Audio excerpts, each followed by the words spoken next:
centimes par an, ce qui est ridicule.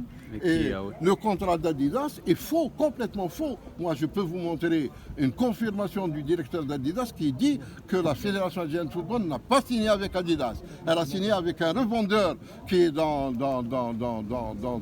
un endroit en France et qui propose 1 900 000 euros. C'est faux, Monsieur le Président.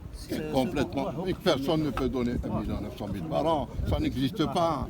L'Égypte, qui a 100 millions d'habitants, je dis bien 100 millions d'habitants, qui était le plus gros contrat d'Adidas, il n'arrivait pas à $1 million par an.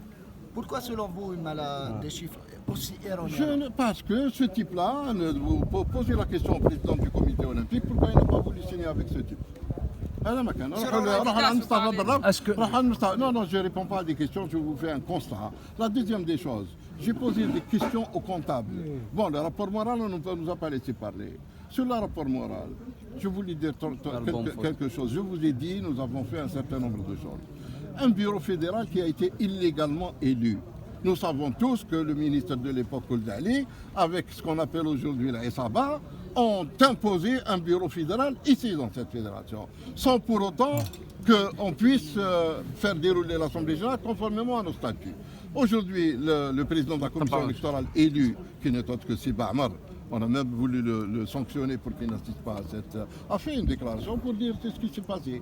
Monsieur Serwati, qui était membre de cette commission électorale élue, lui aussi a fait une déclaration. Il reste Hammar qui devait parler lui aussi, parce que lui, on lui a imposé de présider la commission électorale, à tort, c'était pas normal, et non statutaire, et en plus on lui a fait présider l'Assemblée générale, alors que nos statuts, seul le président en exercice qui était à l'époque moi, pouvait, du fait d'être non candidat, pouvait la présider, ou bien le seul président de la commission électorale.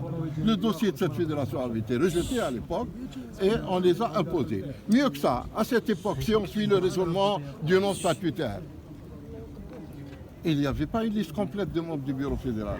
Aujourd'hui, il y a des membres qui ont démissionné. C'est quoi les raisons de cette fuite de membres du bureau fédéral? Ils sont nombreux.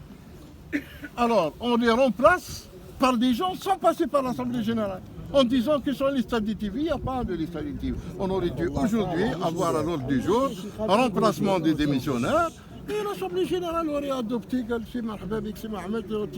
mais nous dans le cadre des statuts. Tout simplement. C'est tout ce qu'on voulait dire. Maintenant, pour revenir à la construction, pourquoi aujourd'hui, d'ailleurs, même le